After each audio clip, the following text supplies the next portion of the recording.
Hello, thank you for having me at this event. My name is Lyko and I'm a PhD student at Lancaster University.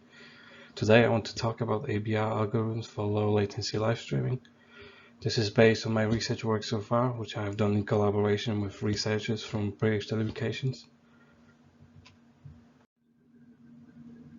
The most popular technology for video delivery over the internet is Dash. In Dash, a video is encoded into multiple bit rates and segmented. The client downloads segments of desired video quality by simply issuing HTTP requests. One issue that has persisted over the years in live video streaming over the internet is higher latency. The client buffer is the main contributor to the latency. It needs to be large enough to give the ABR algorithm enough time to measure and counteract changes in network conditions. Recently, the common media application format has been introduced, which can help to reduce the latency. In CMAP, segments can be further divided into chunks. Chunks can be played out as soon as fetched by the client. However, the quality level can still only be changed at segment level. CMAP chunks can be delivered using HTTP 1.1 chunk transfer to reduce the transport overhead. As you can see on the diagram on the right, the client doesn't need to wait for entire segments to be generated by a single chunk. The client issues a single HTTP request per segment, after which the first chunk is fetched, and the remaining chunks are fetched as soon as they are generated. Dash clients employ ABR algorithms to measure network conditions and adjust the video quality. The main goal is to maximize the average quality bitrate while minimizing the negative quality of experience factors, such as rebuffering or quality bitrate variation. This requires a reasonable trade-off as most factors are in competition with each other. We have evaluated the performance of 4 popular ABRs in low latency Dash and CMAP.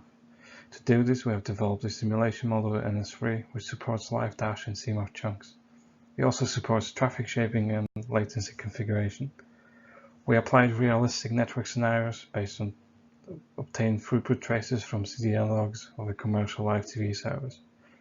We have tested multiple latency configurations using 2 parameters. Live delay indicates which segment we should request first. For example, if it's equal to 1, the client requests the newest segment first. Join offset adds a delay to when the client joins the stream. If equal to 0, the client joins the stream at the live page and requests the first segment as specified by the live delay parameter. Here we can see the results of our evaluation in terms of the average QoE score, which combines all of the QoE factors into a single value between 1 and 5. Live delay and join offset parameters were combined into a single value times join delay. It's calculated as live delay added to join offset divided by 2 seconds. We can see that CMAP offers performance improvement at most settings. The most significant improvement occurs at the lowest latency setting, where the QoE score improved by up to 1.4. We have also observed that one of the ABRs, Panda, performed worse with CMAP than at most settings. From the results, we can conclude that CMAP needs to be taken into account when designing an ABR algorithm for low latency streaming. Most ABR algorithms use throughput estimation to monitor network conditions. The most common method is to use a smoothing function. The throughput is calculated as an average of several segments. Another method is to use a single segment for throughput calculation. The graph on the right shows the sample throughput trace with both throughput estimation methods plotted.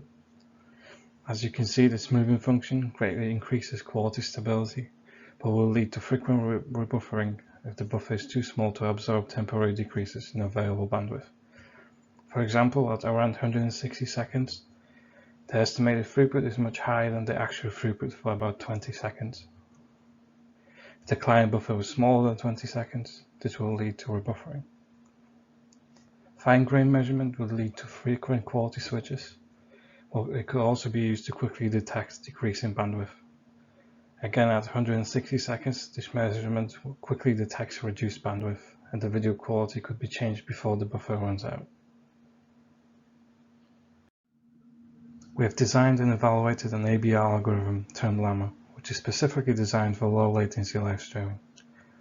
It combines the 2 throughput estimation methods we have seen on the previous slide. It uses a harmonic mean of past 20 segments for decisions about increasing video quality. This ensures stable video quality. It also uses the throughput of the most recent segment for decisions about decreasing video quality. This ensures that the ABR will quickly react to decreasing bandwidth to avoid rebuffering. This decision takes priority. We have evaluated Llama against the 4 ABRs we have seen earlier using the same testbed. The graph on the right shows the average P1, 2, or 3 at MOS for each ABR across different latency settings.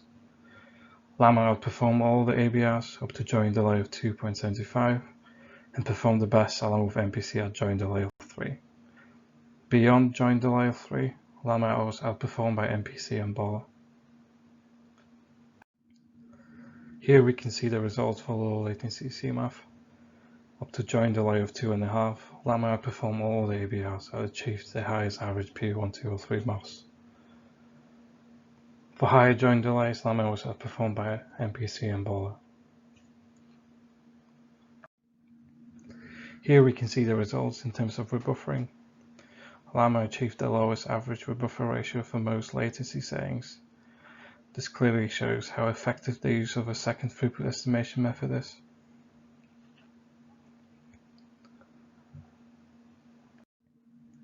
In conclusion, we have designed and evaluated a new ABR algorithm, Llama, which was designed specifically for low latency streaming.